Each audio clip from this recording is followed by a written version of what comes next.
అయితే ఇక్కడ ఒక విషయం గుర్తుపెట్టుకోవాలి. ఈరోజు ఏదో మేము అధికారం కోసమో ఇంకొక దానికోసం మేము కలవలేదు. ఈరోజు ఒక విషయం మీరు చూస్తే పవన్ కళ్యాణ్ గారు కోట్ల రూపాయల ఆదాయాన్ని వదులుకొని విలాసవంతమైన సినిమా రంగాన్ని వదులుకొని మీకోసం వచ్చారు. ఆ విషయం మీరు గుర్తుపెట్టుకోవాల్సిన అవసరం ఉంది. చాలా మంది సినిమాలో హీరోలుగా ఉంటారు కానీ ప్రజల్లో నిజమైన హీరో పవన్ కళ్యాణ్. అనేక సందర్భాల్లో పవన్ కళ్యాణ్ గారి పైన వ్యక్తిగత దాడి చేశారు, మానసికంగా వేధించారు, ఎక్కడికక్కడ అడ్డుపడ్డారు. కానీ వారిని చూసినప్పుడు నాకు అనిపించింది మడమ తిప్పని నాయకుడు పవన్ కళ్యాణ్ గారు.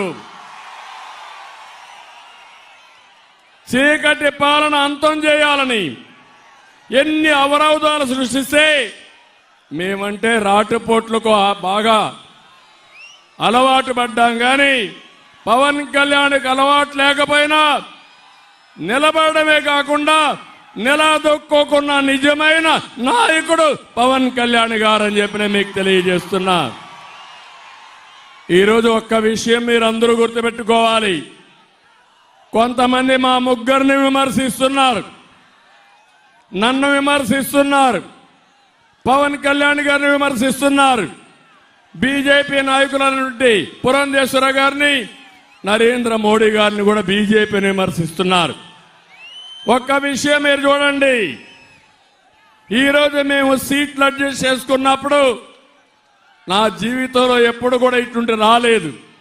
ఈ నిడదవోలో తెలుగుదేశం పార్టీ సింబల్ లేదు ప్రస్తుతం ఈ ఎలక్షన్లో.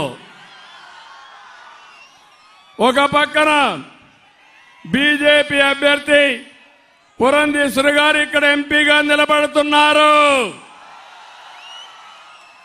ఇంకో పక్క దుర్గేశం గారు ఎమ్మెల్యేగా నిలబడుతున్నారు. మొట్టమొదటిసారిగా తెలుగుదేశం పార్టీ రెండు పార్టీలను సపోర్ట్ చేసే పరిస్థితికి వచ్చాం. ఈ పరిస్థితి నాకే కాదు, మిత్రుడు పవన్ కళ్యాణ్ గారికి కూడా వచ్చింది. ఇంకో పక్క బీజేపీ కూడా జాతీయ పార్టీగా ఉన్నా పోయినసారి కంటే తక్కువ సీట్లతో వాళ్ళు పోటీ చేసే పరిస్థితి వచ్చారు. మేము త్యాగాలు చేశాం. రాష్ట్రం కోసం మేమందరం కలిసి మీ ముందుకు వచ్చాం. మావి 3 జెండాలు. జెండాలు 3 అయినా అజెండా ఒకటే. అభివృద్ధి, సంక్షేమం, ప్రజాస్వామ్య పరిరక్షణే ధ్యేయంగా 3 జెండాలు కూడా మీ దగ్గరకు వచ్చాం. నిండు మనసుతో ఆశీర్వదించమని మరొక్కసారి మిమ్మల్ని అందరినీ కోరుతున్నా. ఇక్కడుండే 3 పార్టీల కార్యకర్తలు నేను ఒకటే చెప్తున్నాను, ఇక్కడ తెలుగుదేశం పార్టీ సింబల్ లేదని, సైకిల్ సింబల్ లేదని మీరు అధైర్యపడితే రాష్ట్రానికి నష్టం. ఇంకో నియోజకవర్గంలో జనసేన గ్లాస్ గుర్తు లేదని వాళ్ళు అధైర్యపడితే అక్కడ పార్టీకి నష్టం. ఇంకోది ఇక్కడ బీజేపీ వాళ్ళ పార్టీ సింబల్ లేదని వాళ్ళు కూడా అధైర్యపడితే ఈ అలయన్స్ కే ఫ్రంట్ కే నష్టం. నేను ఒకటే మిమ్మల్ని అందరినీ కోరుతున్నా, ఈ రాష్ట్రంలో ఉండే మీ అందరిపైన మనందరిపైన ఒక చారిత్రక బాధ్యత ఉంది.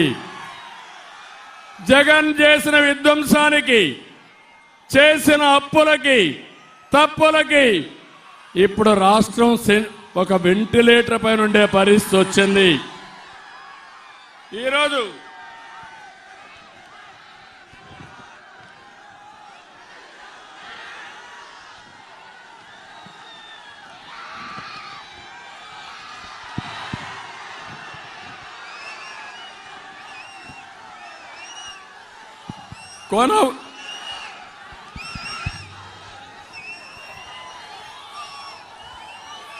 కొన ఊపిరిపై ఉన్న రాష్ట్రానికి ఎన్డీఏ ఒక ఆక్సిజన్ అయి బతికిస్తుంది.